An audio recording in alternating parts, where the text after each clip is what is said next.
ধামসা মাদল আদিবাসী সম্প্রদায়ের মানুষের কাছে ঐতিহ্যবাহী সংস্কৃতি ধরে রাখার অন্যতম ধারক ও বাহক। পাশাপাশি এই দুই বাদ্যযন্ত্র তাদের অর্থ উপার্জনের অন্যতম উপাদান। আরামবাগের গোঘাট ১ নম্বর ব্লকের গোঘাট গ্রামের দিঘির পাড় এলাকার বেশ কয়েকজন আদিবাসী সম্প্রদায়ের মানুষের হাতে ধামসা ও মাদল তুলে দেন তৃণমূল নেতা রামেন্দু সিংহ রায়। ধামসা মাদল পেয়ে খুশি আদিবাসী সম্প্রদায়ের মানুষ। ভারতবর্ষের প্রাচীন কৃষ্টি ও সংস্কৃতির অন্যতম প্রতীক হল ধামসা ও মাদল। গোঘাটের আদিবাসী সম্প্রদায়ের মানুষের দাবি, একমাত্র মমতা বন্দ্যোপাধ্যায়ের আমলেই রাজ্যের আদিবাসীদের প্রকৃত মানোন্নয়ন নজর দেওয়া হয়েছে। বিভিন্ন কাজের মাধ্যমে পিছিয়ে পড়া মানুষদের জন্য অভূতপূর্ব কাজ চলছে। জানা গেছে, গোঘাট ১ নম্বর ব্লক তৃণমূল কংগ্রেসের পক্ষ থেকে আরামবাগ সাংগঠনিক জেলা তৃণমূল কংগ্রেসের সভাপতি রামেন্দু সিংহ রায়ের কাছে গোঘাটের আদিবাসী সম্প্রদায়ের মানুষের জন্য ধামসা ও মাদলের আবেদন করা হয়। সেই আবেদনে সাড়া দিয়ে তৃণমূল নেতা তথা তারকেশ্বরের বিধায়ক রামেন্দু সিংহ রায় এদিন গোঘাটের আদিবাসী মানুষদের হাতে ধামসা ও মাদল তুলে দেন। এই বিষয়ে তিনি বলেন,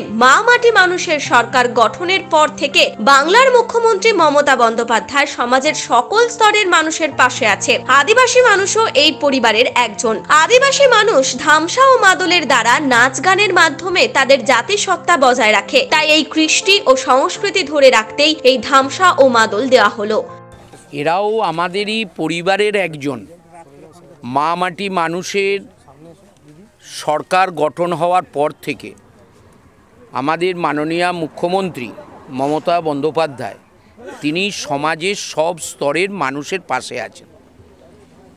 দেখবেন কেউ একটা কুলো বুনছে, কেউ ঝুড়ি বুনছে, কেউ একটু গান করছে, কেউ বাউল গাইছে।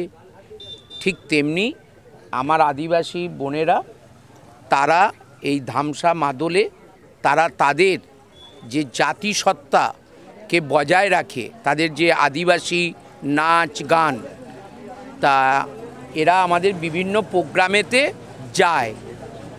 আমাদের নেতৃত্ব নারায়ণদা আছে, আমাদের বিজয় আছে, সঞ্জিত আছে, আরও সব নেতৃত্বরা আছে। এরাদের কাছে এরা একটা আবদার করেছিল যে দাদা আমরা বিভিন্ন অনুষ্ঠানে যাই, তাই ধামসা মাদলটা থাকলে একটু ভালো আমাদের সব কিছু করা যায়। তা আমাকে নারায়ণদারা বলেছিল, আমি বলেছিলাম ঠিক আছে, আমি সহযোগিতা নিশ্চিত করব।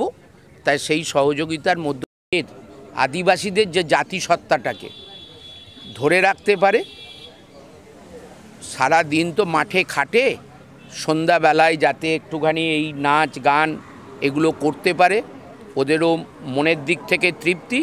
আর আমরা বড় পাওনা হিসাবে আমাদের বিভিন্ন অনুষ্ঠানে এই বোনেদেরকে, আমাদের ভাইদেরকে নিয়ে যে আমাদের অনুষ্ঠানে তাদেরকেও সুযোগ করে দেব, যাতে আমাদের আদিবাসীদের এই পরম্পরা, এই ধামসা মাদলের নাচ গান সব মানুষ দেখে ওদেরকেও তারিফ করবে। নিউজ আজ বাংলা, গোঘাট।